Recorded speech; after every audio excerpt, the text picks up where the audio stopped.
Works? Oh, awesome. Hello, everyone. Um, I'm a little sick, so I had to write things down. I promise to be brief, but I can't say enough good things about our speaker.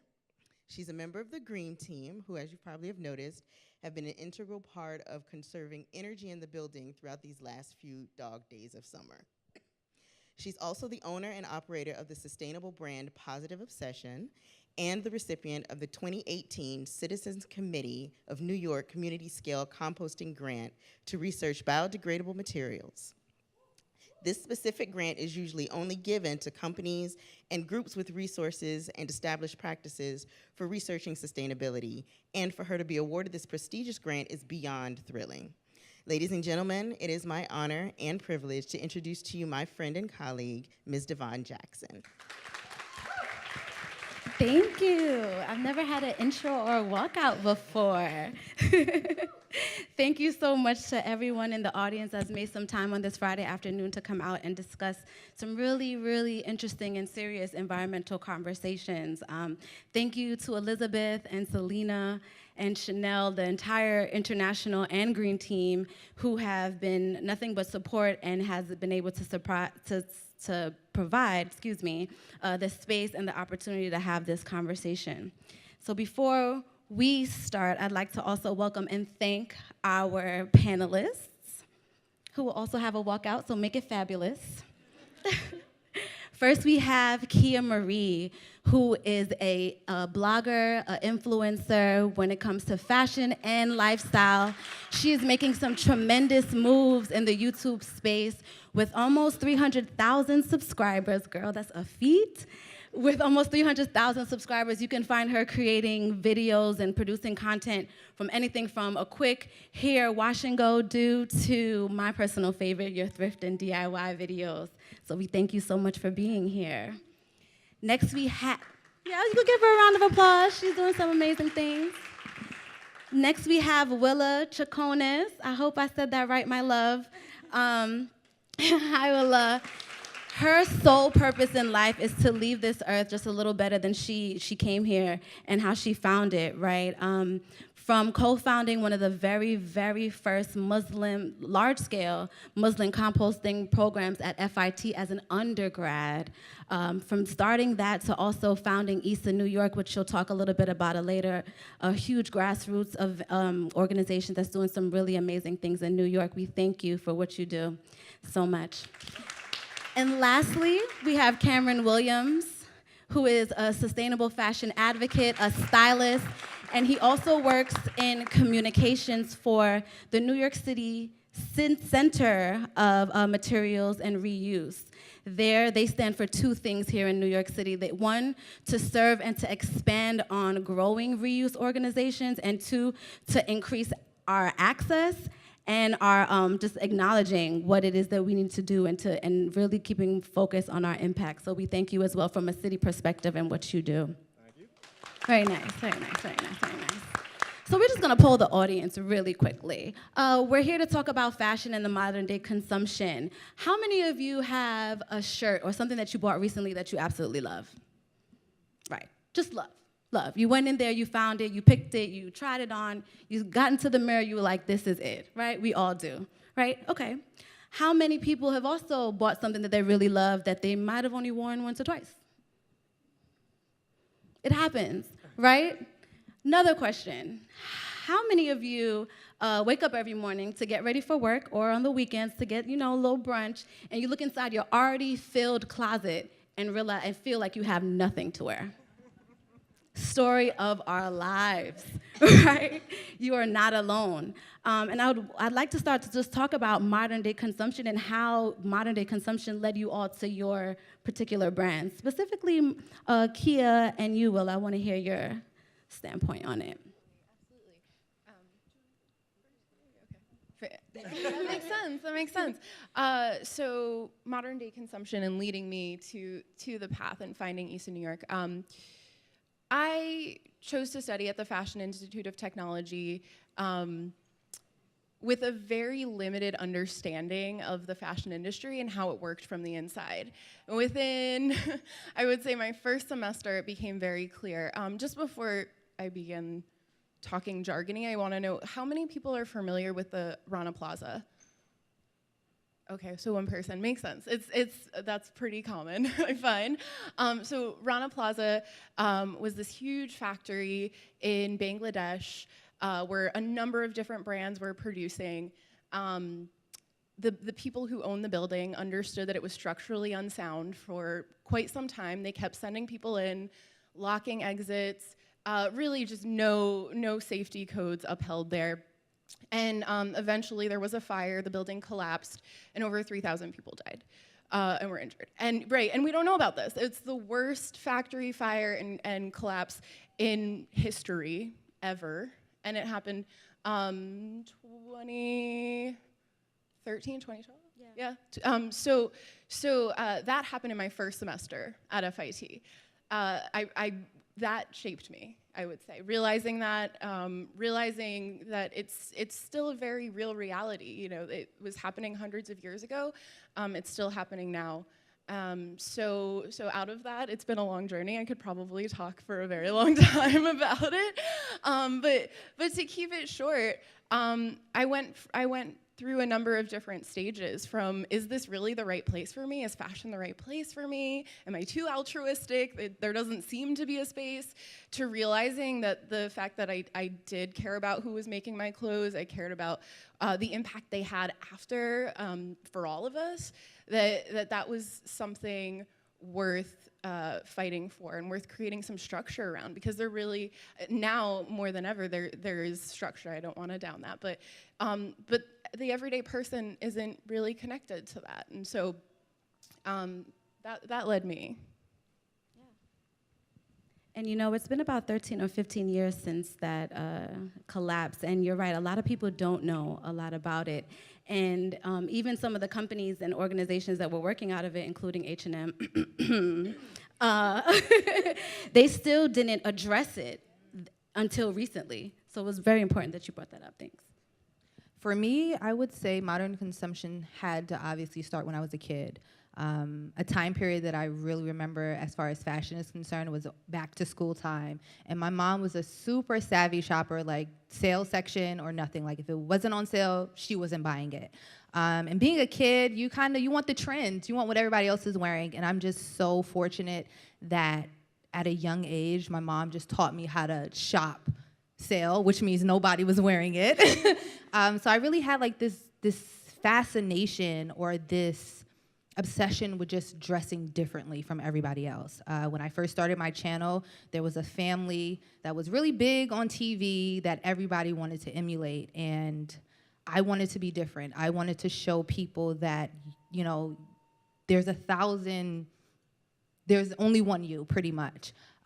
So I started with, well, let's rewind. In college, obviously you're a broke college student, and this is when I got involved into thrifting. I lived in Philly, I went to Temple University, and there was like this thrift store like a few blocks from my house that me and my roommates after class every day would go and just shop. Like my mom barely gave me any money, you know, during this time, so I kind of like had to scramble, and I've always loved fashion.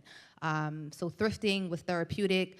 Thrifting, you know, was just a means to an end for me. It was a way for me to just love fashion and just to dress differently. And so from there, a couple years later, I started my channel, and my very first video was DIY thrifted, like high-waisted jean shorts. And this was before you can walk into Urban or any other place and buy shorts. So I was showing people how to make them their own, and to this day, it's probably like my most viewed video. So at that point, I didn't realize the impact that I was having, not only on the environment, but on people as well. Just like this whole do-it-yourself mentality, like, you know, if you want something, just go get it. Like my habit was birthed because I didn't have anything. It was out of lack. And a lot of times, you know, when we need something, that's when that resourcefulness kicks in, that survival. And yeah, something as trivial as fashion, but it definitely can, you know, sustain you into other avenues. You know, we're in a time period now where people are very conscious about what they're consuming, what they're eating. You know, we're conscious about where we're putting our hair, and our skincare is becoming more natural. So naturally, you know, your fashion as well is going to become, you know, more sustainable. You're being more conscious about your footprint in the environment. And, you know, with my channel, I just try to, you know, give people alternatives to traditional shopping. Yes, I'm still a victim of fashion. Yes, I'm sure I make horrible decisions when it comes to fashion, but I feel like, you know, in a more subtle way, I introduce people to thrifting, introduce people to repurposing items in their wardrobe. Like, for instance, this blazer, you can wear a blazer in like 50 million different ways. You can put a belt around it like I have. You can wear it open. You can wear it as a dress if it's long enough. You can wear it as outerwear. You know, just an example of things that I introduced in my channel. And it's only been conscious effort, I would say, in the last year. Like I said, I've always loved thrifting, but now it's just like I need to turn the conversation with, you know, the tragedies that are happening, you know, overseas in the factories, and, you know, we need to start having these brands be more accountable and more transparent with their practices. So like I said, in a subtle way, I'm just showing people, you know, there are alternatives. Like, you don't have to, yeah, you can shop at Zara, but you don't need to shop at Zara every week. You can repurpose your items for next year or in the next fall or whatever.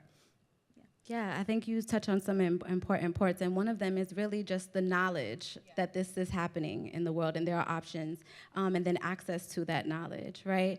Cameron, I know you have a different view, and you're coming more from a city kind of perspective, and I'd love to hear what the city is doing for reuse, either reuse options or like waste preventive options. Yeah, so the Center for Materials Reuse manages the Donate NYC program. That's a program from the Department of Sanitation. Have y'all heard of that program? I hope Donate so. NYC. If you haven't, please Google. Yes, it's disheartening. But that's mostly on us. So the Donate NYC program is fairly new in the last couple of years. Basically what we do, we make it easier for New Yorkers to donate goods, find donated goods through a variety of means, one of which is our directory, and that serves the purpose in the form of an app and our website. It's nyc.gov/donate. I will plug that real quick. And so you can go there, type in your zip code, whatever materials you're looking to get rid of or find, and it'll tell you all the places nearby to you that are accepting or have those goods in stock. So we try to make it easy for people to find places to donate goods, find places to buy secondhand stuff. We also have another program called Refashion, where we're putting textile collection bins in collaboration with Housing Works into apartment buildings over 10 units or more. And so that makes it easier. We're trying to bring the donation centers to people so that they don't have to leave and do anything in that manner. Finally, on Donate NYC, we have another program within that. It's our exchange that basically serves kind of as a Craigslist between businesses and nonprofits. And so say a business is looking to get rid of floor furniture, we connect them to that nonprofit in need. And so we're making sure that all these people, everybody who's looking to get rid of goods is connecting to the people who need those items and they're not going in the waste stream. And the final, and probably my favorite piece of Donate NYC, is our nonprofit partnership program, which is actually how I know Wila here. We kind of serve as a trade association for nonprofit reuse organizations throughout the city. So that's like Goodwill, Salvation Army, Housing Works, organizations like that, and promote their needs, promote their goods, and promote any services that they have out in the world. And we're looking to kind of just make sure that everybody knows that these reuse organizations exist and that they're not going out of style and they're not going out of favor, because they're so important for us in the city, and we don't want to lose any of that. Yeah. Thank you for what you do there. And let's just be clear. It's okay to be obsessed with fashion. Let's just talk about that. I don't want you to think that this panel is about, you know, not shopping or exactly, because making you feel bad at all about the choices that you make. It's just about being more conscious about them and making our experience more circular than anything else. So I know for Kia, you are operating in a space that's all about hauls, right? If you go on YouTube, all you see is like fashion hauls and, you know, how I got all these products or all these clothes for maybe $10, or from companies who are selling their products and want you to review them. So in a space where it's kind of the opposite, that we're looking at the increase of stuff that we're getting, how do you produce content and even have conversations with others about reusing and looking at their clothes differently? It's all about consumption, right? Because, you know, you are the middleman between the brand and the consumer, and your job is to influence, to get them to buy. So I think you have a social responsibility at that point to make sure that you're being impactful and conscious about your footprint that you're implementing onto your, you know, the consumers. For me, I do hauls. But every time I do a haul, I always make sure I include either a sustainable fashion brand or a brand that's not fast fashion, that's making some type of impact on the world outside of consumption. I really don't do that many hauls these days. And it's all about, do you stand behind these brands? And, at the end of the day, I don't want to be like you bought something just because you saw me in it. Like, why did you, buy this product kind of thing. So. Just a little note, fast Yeah. fashion if you don't know. Just And a then little another blurb. thing, I don't mean to cut you off, but Yeah. you got to understand, like, the internet, you only see what people want you to see. I know girls out there and guys who haul and return.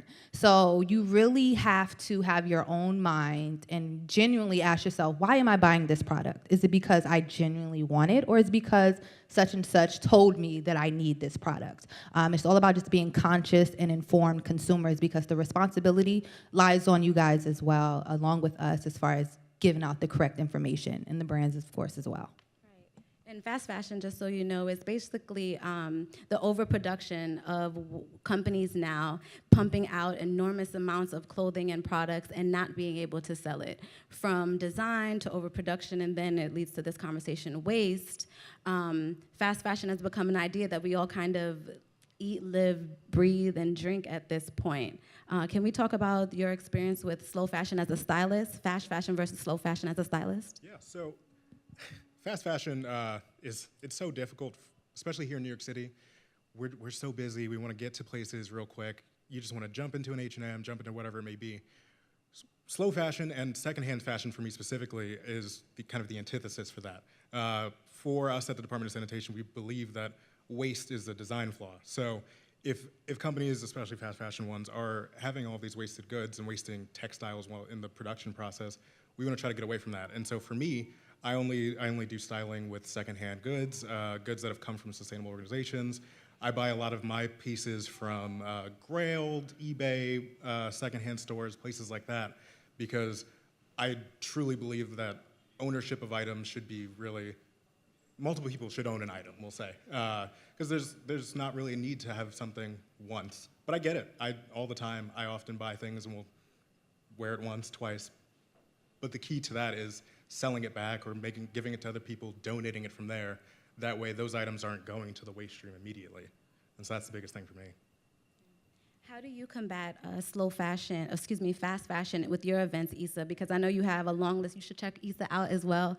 She has like Fashion Addicts Anonymous and a Do and Brew event that is pretty popular in Brooklyn. How do you combat fast fashion in those events with people coming from all different ideas and levels of knowledge? Yeah, absolutely. So one of the things that I hear is like an undercurrent to what everyone's saying, which is amazing, is you gotta meet people where you're at. It's people who care about this movement, who want fashion to be conscious, to cause the world around us to thrive, because it really does. You said, waste is a design flaw. It totally has the power to have the world around us thrive.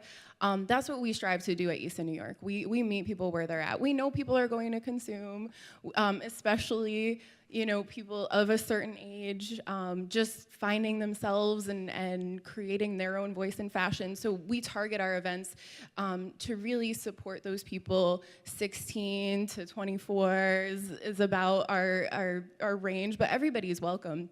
Everybody wears clothes. You mentioned Fashion Addicts Anonymous. It happens twice a month. It's a free event. You just come, you talk about wherever you are. We have people from industry come. We have just people who love fashion. We've had people who don't really care so much about fashion, but they care about sustainability, so they have that perspective. We just get together around a cup of coffee or beer, glass of wine, depending. We meet at, we meet at Think Coffee, so you have all of those options by NYU. We just talk about where we're at, what we're struggling with personally, and we always find within the community of people who come some kind of answers, places where we can connect, and there isn't an answer for everything. So sometimes you don't necessarily leave with all the loose ends tied up, but you've started something, is what I find, and those things stick with me, and I know they stick with the other people. So that's one of the things that we do, just to open up those conversations, because social media is great, the internet is great, tons of amazing resources, but there's nothing that compares to looking someone in the eyes, having a face-to-face conversation. So that's what we're here for. And Do and Brew is our biggest event. We hold it seasonally. We're actually holding one on October 20th in Brooklyn.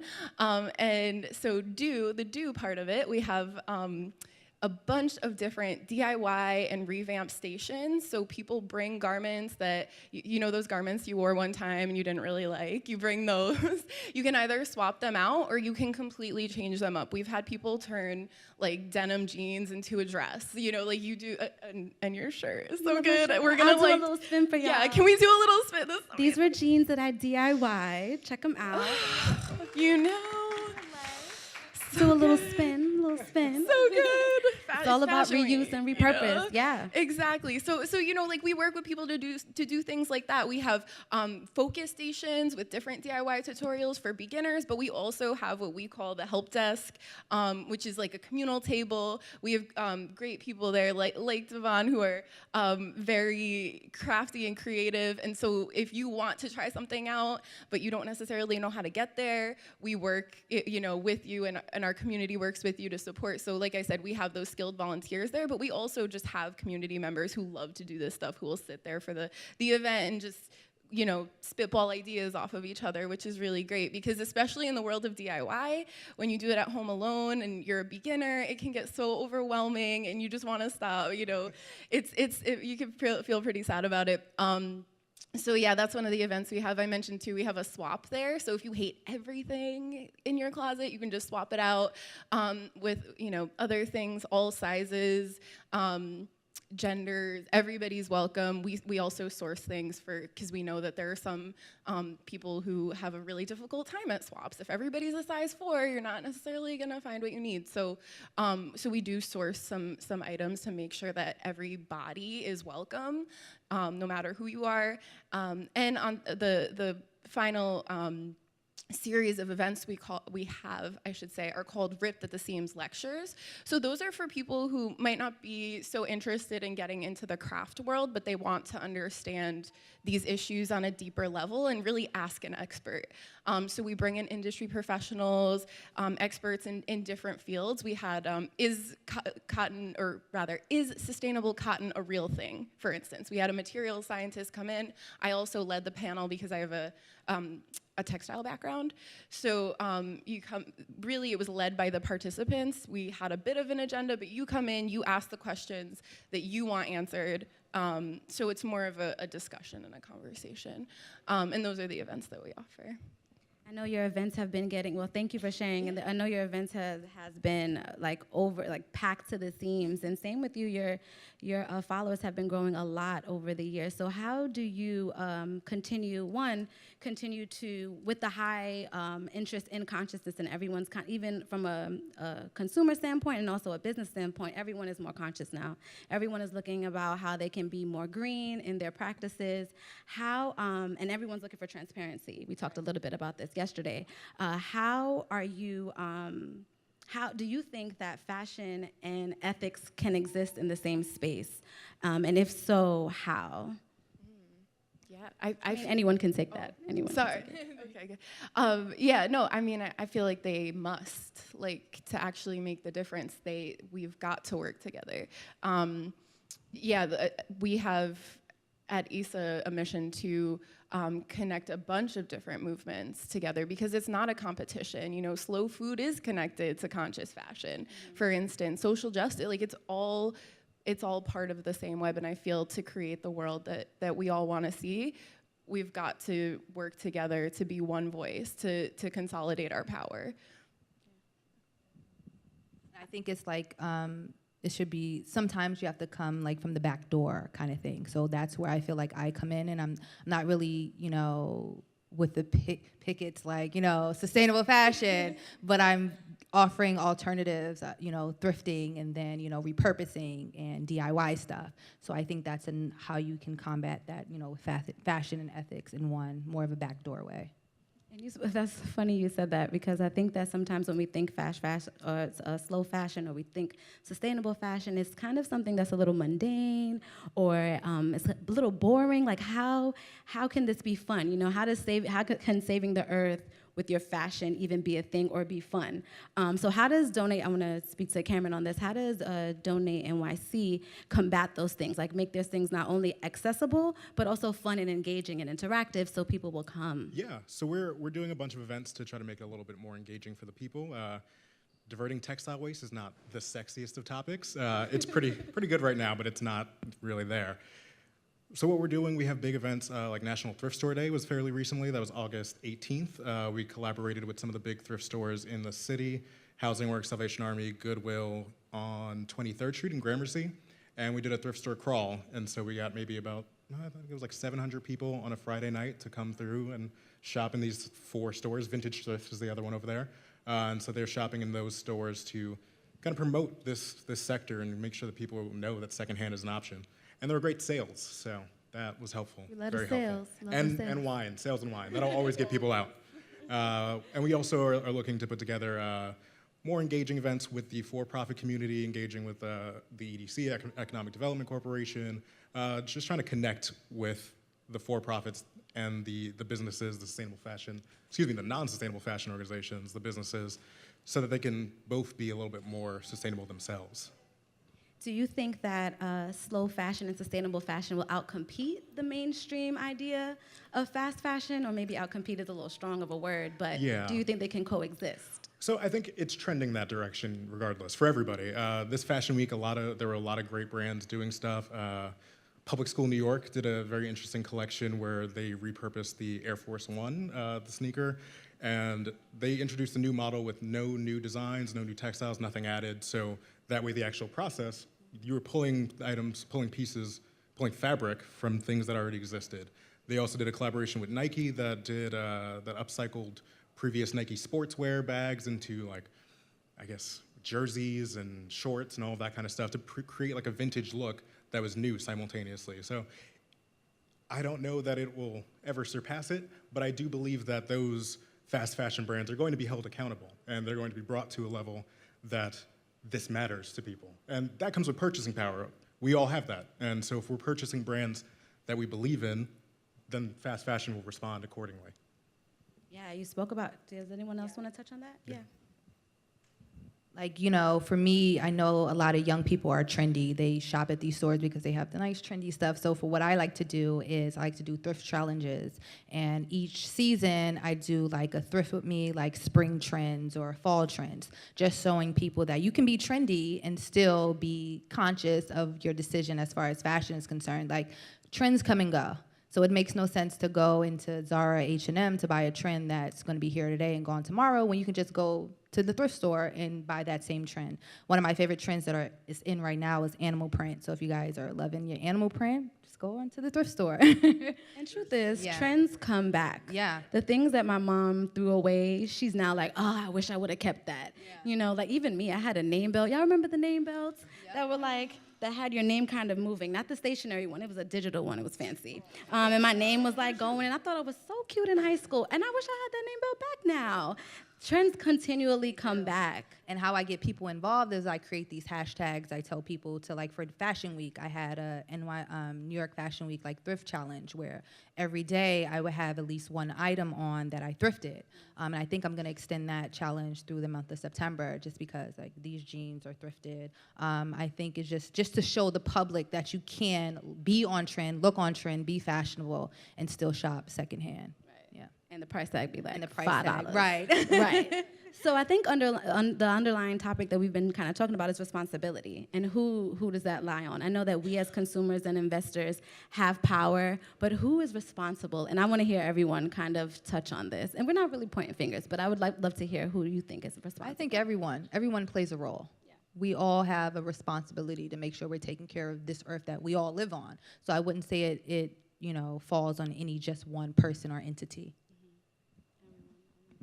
I think it would be great if brands and retailers went ahead and took responsibility. Like, that would be fantastic. If we could just go into a store, buy what we needed, know nobody's harmed in the process, know that it could be disposed of responsibly, like, that would be fantastic. But I feel too that we have to, like, we meet people where we're at, you gotta meet the world where it's at, and the world is not there. And while there are some great brands, and brands who haven't been so great in the past, but they're working to get to a point where they're really giving back to everybody. They're like I said, thriving is my word. I'm not such a huge fan of sustainability, but they're about having the world thrive when they leave it.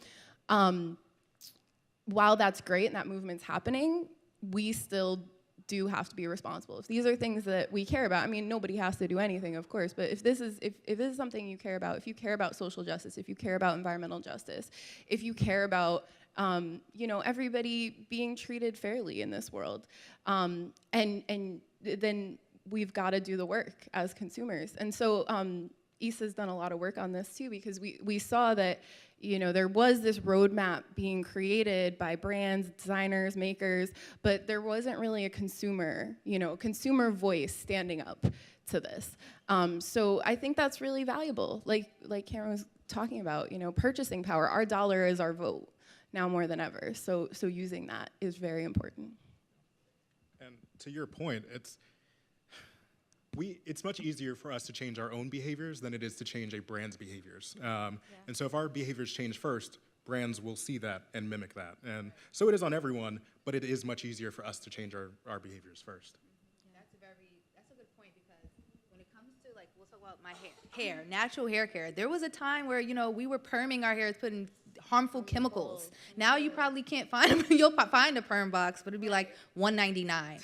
So that goes to show you. I remember a brand, Dark and Lovely. I created this video called the lock method, and the lock method is pretty much a layering of products to just get moisture to stay in your hair. And so they reached out to me. They said, we created this line, inspired by your video as well as other creators' videos on the lock method. So the name of the product was like the lock method. They had a product with an oil, a gel, a cream. So yeah, they listen to the consumers. If we start consuming more consciously, they have no choice but to listen, because they ultimately want to make money. Yeah. I think that's powerful, because Burberry, I don't know if you all saw recently, a couple months ago, there were reports out that they incinerated $35 million worth of their inventory. And that was about 2 months ago. There was huge uproar on social media, all for the sake of exclusivity. So they didn't want to donate it to like a Marshall's or Goodwill, because they wanted to keep their brand as high class as it is. But a month ago, things have changed. They put out another report saying that they're being more green with their practices, and they no longer will incinerate their clothes. We'll stand by to see if that's the truth. But it's not just Burberry. Old Navy, H&M, all the, Forever 21, all these brands find ways to waste their clothes, and it's really their fault for overproducing in the first place, So you're right. If we're loud enough about something, a shift will happen. And so I'm not sure if you guys heard of Primark. They just came to the U.S. They have a store in Staten Island. In New York, they have a store in Staten Island and Brooklyn. But what I like about them is they're being very transparent with their practices, and they're actually very conscious about, not only the dyes that they're using, but the cotton, how they source, and then their workers. So I think that's all that it takes, just start being transparent. That's all we want. Let us know how things are made, and let us make that decision whether we want to support you or not, but then ultimately we want them to do better. So let's talk about the do, if you will. What can we do today? What are two practical ideas that we can use, everyone in the audience, people who are listening at home, what we can do to be more sustainable, be able to reuse our things? I know for Positive Obsession, we're having events and conversations about just looking at your clothes differently. For a couple of weeks ago, there was a girl online, I'm sorry, I don't remember her name, Willow, for the One Dress to Impress. Martina. Yeah, her name was Martina. She came with a hashtag called One Dress to Impress. And she basically wore a red suit. It was fierce. I'll send it to you all, but it was a red suit for an entire month. And she styled it in the way that she, found it, and it was really, really cool. And I saw on your Instagram as well, you did the same thing. I then felt like I needed to be a part of this challenge. And most of you know, in the office, I was wearing a skirt 50 different ways throughout the week. It got to maybe Thursday or Friday where my team was like, okay, so what are we gonna wear tomorrow? And everyone kind of brought in their input on how I should do it. It was a skirt, it was a top, it was a hair tie. How do we make this thing fun? What is something that everyone in this audience can do tonight or tomorrow to rethink their closet? Yeah.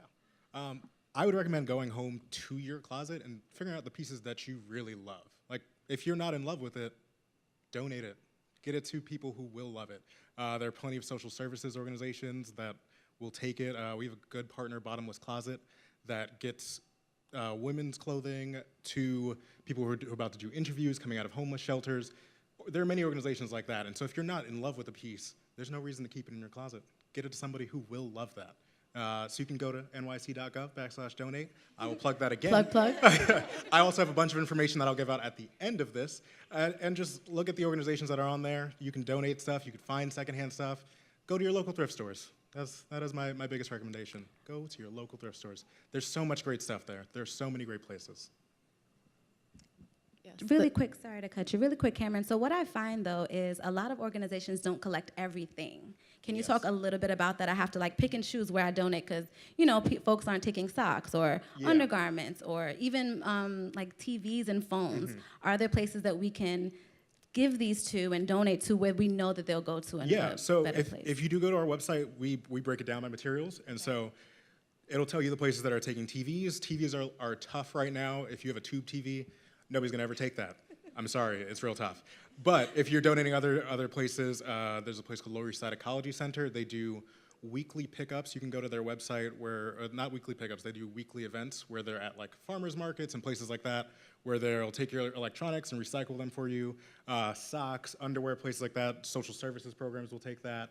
I believe on the DSNY main website, there's a kind of donation or like what to do, what to throw away, and how to get rid of it. So if you're typing, you could just type in socks. It'll tell you the places that like will take that and what to do with it. But yeah, go to our website. We break it down by materials. Very Try to make it easy. Very, very dope. So shameless plug.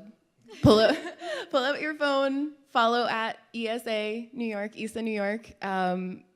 We are actually, our whole team took on, a bunch of volunteers took on the One Dress to Impress challenge, and we're actually about to unleash an article about it. So we also have what we call the mag. We post twice a week and give people tons of different tips depending on what matters to you, whether it's, you know, I want to wash my clothes less, I want to extend the life of my garments, we have sustainable basics, just lots of different resources in that vein. And then I think you touched on something really important, which is take some time. Take some time to get to know yourself, get to know your style. I know sometimes fashion can seem so frivolous. We live these big lives, lots happening all the time. Taking that time can feel like a waste. I'm telling you, it's not. You will save lots of time. You will save lots of money. Life will become easier. I think that's a huge one. It'll completely shift the way in which you shop, the way you put things together as well. I know when I've done it, and I usually do it every 6 months to a year, I do like a new revamp. I take a look at like what's happened, you know, take some time to decompress, even create a color palette for myself. And that really supports me in taking a look at things I've had in the past that I can't get rid of and reincorporating them back into my closet if I haven't been wearing them for a while. So yeah, those are two things I think are valuable. Sometimes you got to put it all out from the back of the closet on the floor. You know? Lay it out, see what you have. Yeah. Yeah. Yeah, sure. Seasonality, very important too.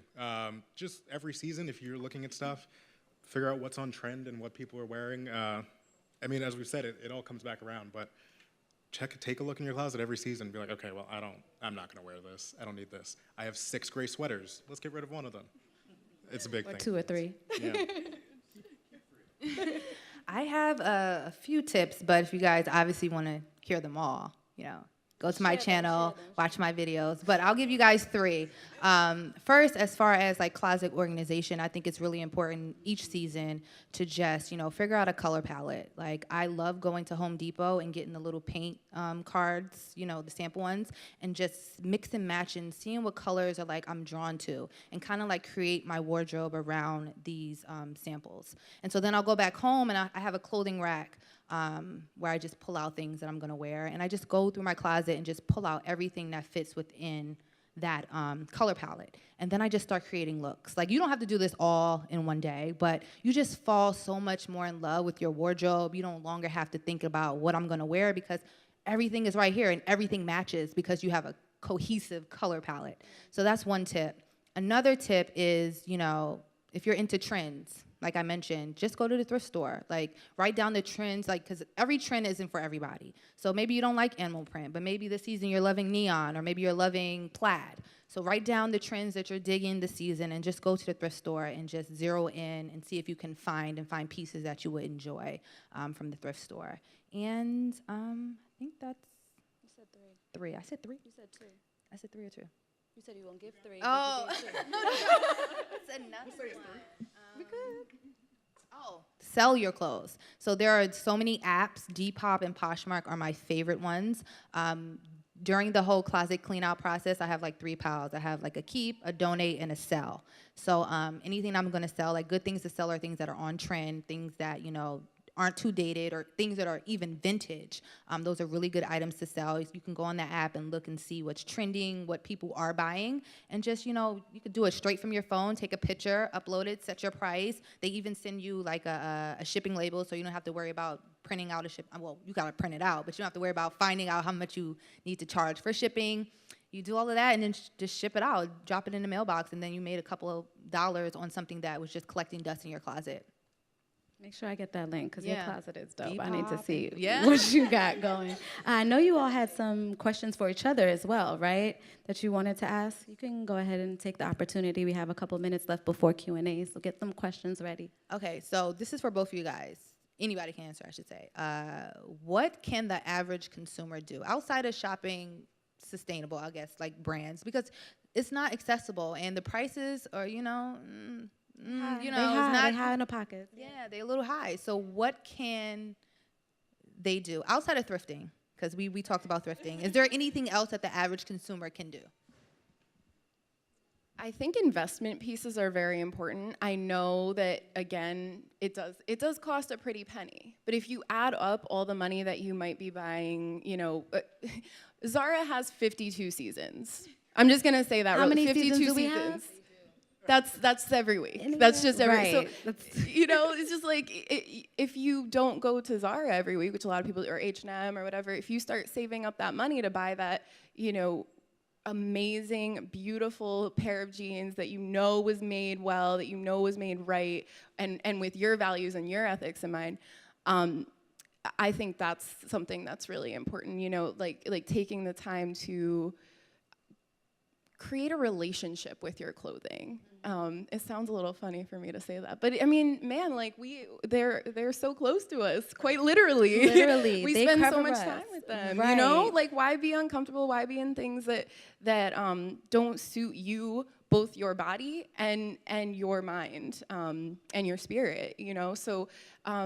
I think it's important to be a little reverent, get connected, and take the time to save a little bit here and there so that you can invest in that thing you'll wear for a decade, Yeah, absolutely. I know I asked the question, but I wanted to add, because I feel like, the relationship with your clothes is super important, because I feel like so many times we don't love the clothes in our closet, and that's the problem. Not only are you spending money and wasting money, you're not gonna wear these clothes and you feel horrible in it. So invest in clothes that you feel good in, that make you feel good. So when you guys are cleaning out your closet, try things on that are maybe. If you don't feel good in it, if you don't feel like, like I look good, then it has to go, whether donate or sell. I think that's really important. And I've done it before where I'm in Zara or someplace and I just buy something just because I needed it. It wasn't that I needed it right now. It wasn't the Special perfect occasion thing. shopping. Yeah, we have to really on those purchases, I'd be like, I'll wait a week. I don't really want it now. Like, we got to stop that impulse purchasing as well. To pull a page actually out of Issa's playbook, repairing your items is so nice. Again, if you fall in love with a piece of clothing and it falls apart, but again, if you're buying like staple pieces that you invest in, they'll be less likely to fall apart. But when they do, repair them. It feels so good to keep something for a long time. Like, I have pairs of shoes where the soles will fall off. I take them to a shoe person. What are they called? Cobbler? Are they still called cobblers? I don't know. So I take them to a cobbler and repair it, and it extends the longevity of your clothing and all of your pieces. Yeah. This is a conversation that we could talk about all day. I know, coming off. It's so funny that you say that, because Devon and I were just talking about, I have a Coach bag that was given to me by my partner's grandmother when she passed away, and you know, like she had it way back when, and it was like her everyday bag, and it looks beautiful still.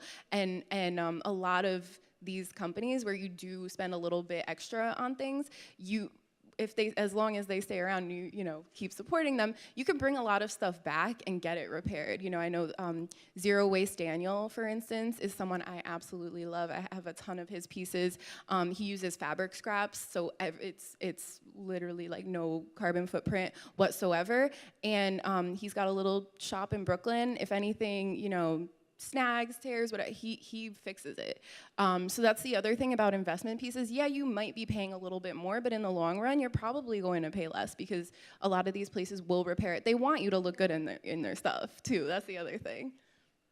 Oh, there was another tip that I wanted to give you guys. You know, if you're going to buy something new, this is what I always do. Like, I look at the item, and if I can't wear it at least 3 different ways, then I don't get it. So now you're putting yourself on notice, like, how many ways can I wear this? If it's only 2, only 1, then I don't really need it. So like this blazer, like I named like 5 different ways to wear it. So I love blazers, my favorite. So yeah. So versatile. Yeah, super versatile. Yeah. Do we have any questions in the audience? Because we can literally do this all day. Yeah? EJ? Okay. I actually have 2 questions that Okay. are completely different from each other. Okay. The first question is, for the clothes that you either cannot donate or sell, but are definitely going to be going into the garbage, what is the best way to dispose of them to where you're not just throwing them in a landfill? So there are actually a couple of different options. A lot of that can still go to Goodwills, Housing Works, Salvation Armies, stores like that, and they'll get them to textile recyclers, who will then turn those items into like insulation or whatever it else may be, and they get a percentage of the profits from that. So it may be like a little ratty, and you may not want anybody to wear it, but still get it to the Goodwill as long as it's not like complete garbage. Get it there, they'll get it into the right hands. There's also textile recycling at a lot of the farmers markets throughout the city. Grow NYC usually has some textile recyclers at their farmers markets. But yeah, I think those are the best places for that. Positive Obsession is currently also collecting clothes for our research, so if you have some, give them to me. There you go.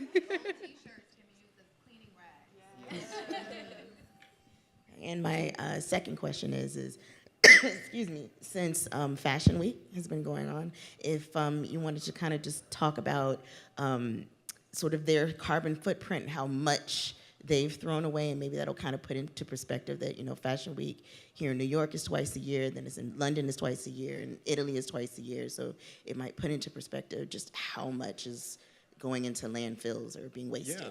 So if you look at the process, I guess just from the general conception of a collection to the actual delivery of it, there's always so much waste, just like the building of samples and the destruction of samples, like especially if you produce something overseas, for example. A lot of designers, if they want to get it over here, they will shred the sample slightly so that they don't have to pay an import fee. And like all of these items don't end up ever getting worn. And so there's just so much waste throughout the process of Fashion Week alone. Even for like sustainable brands, like even Eileen Fisher's, those places like that, it's tough. It really is. Can you name a brand that you think is doing really good in this space? I know you mentioned public school and Eileen Fisher. Are there any other brands, just mainstream brands, that you think are just making a really good footprint? Patagonia is always good. I mean, that's the start of that.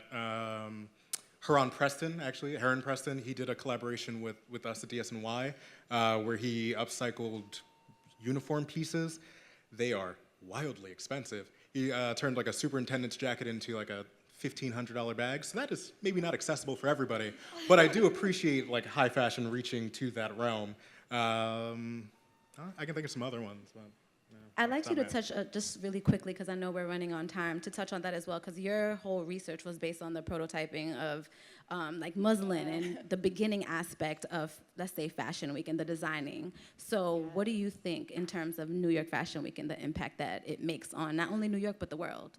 It's just so you know, it's really hard to get like hard numbers on things like this, of course, because there's so much that just isn't being tracked, of course.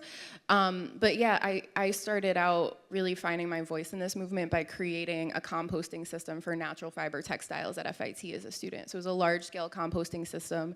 And on 1 week, on one floor, in one building at FIT, they've got 3 different buildings, 7 to 8 floors, depending. We collected 300 pounds of cotton muslin fabric, which is what designers use to prototype their garment. Now, mind you, these are students, so they are learning. They're probably gonna use a little bit more muslin than the designer who, you know, is especially showing in Fashion Week, you gotta think that person, you know. Yeah, exactly. So you know, it's not directly comparable, but that is a huge, you know, just this, like we keep talking about the sampling, you know, you sketch things out on a piece of paper, you draft on paper, then you draft on muslin, then you draft on fabric, or then you try it out on fabric. If it doesn't work on fabric, you've got to try again.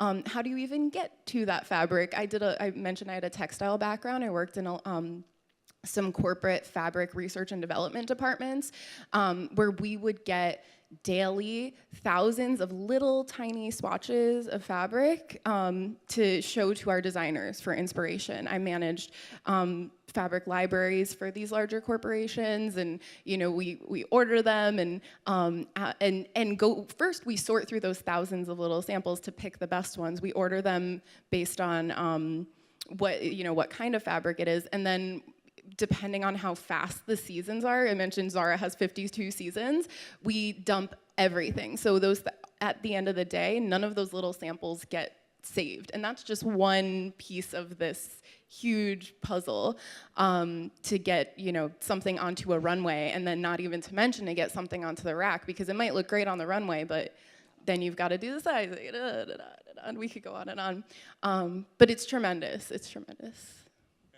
On that topic real quick, there's organizations that are actually combating it on pre-consumer textile waste levels, like Fab Scrap, for example. Fab Scrap is doing great work. They'll take in any extra textile scraps, and not even scraps, like whole rolls that assorted businesses like big fashion houses don't use. And so it'll be proprietary fabric that they'll get to designers at FIT, and they'll get to kids that can design on those things, and they don't have to spend that money or waste that textile. So there are some great organizations that are doing a lot to combat it early in the process and late in the process as well. Thank you so much. Thank you so much for that question, EJ. I know we had another one really quick. Go ahead. Okay. She doesn't need the mic.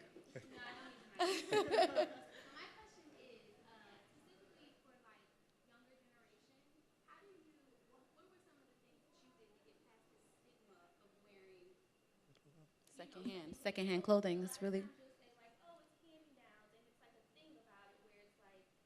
You touched on it.